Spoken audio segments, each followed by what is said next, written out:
আসসালামু আলাইকুম ভিউয়ার্স। যারা সোলারের সর্বোচ্চ বড় হাফ স্ট্যান্ডের মধ্যে ফ্যান চান তারা কিন্তু এই ফ্যানটি নিতে পারেন।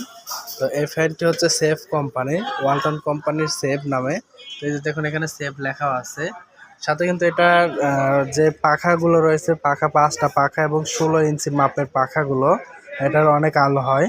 সাথে এটা কিন্তু হাফ স্ট্যান্ড, এটা কিন্তু আপনারা মেঝেতে রেখেই একটি খাটে কিন্তু নিচ থেকে বাতাস খাইতে পারবেন এবং এটা কিন্তু উঁচু নিচ করে রাখতে পারবেন। সাথে কিন্তু এলইডি লাইট রয়েছে, সাথে পাওয়ার অন এবং অফ করে রাখার জন্য এবং এলইডি অন এবং অফ করে রাখার জন্য সুইচ রয়েছে। আর এটা তলাতে অনেক বড়, সেক্ষেত্রে আপনারা কিন্তু এটা নড়াচড়া করলেও পড়ার কোনো সিস্টেম নেই। সাথে 2টি ক্লিপ আছে, আর এটা কিন্তু মুভিং সিস্টেমও হবে। আপনারা কিন্তু মুভিং সিস্টেমে কিন্তু রাখতে পারবেন। এই যে দেখুন এখানে মুভিং সুইচটা রয়েছে, এটা দাবাই দিবেন, মুভিং হবে, এটা উঠাই দিলে মুভিং শেষ হয়ে যাবে। তো এইভাবে কিন্তু আপনারা এই ফ্যানটি চালাতে পারবেন। মাত্র 1850 টাকা দাম।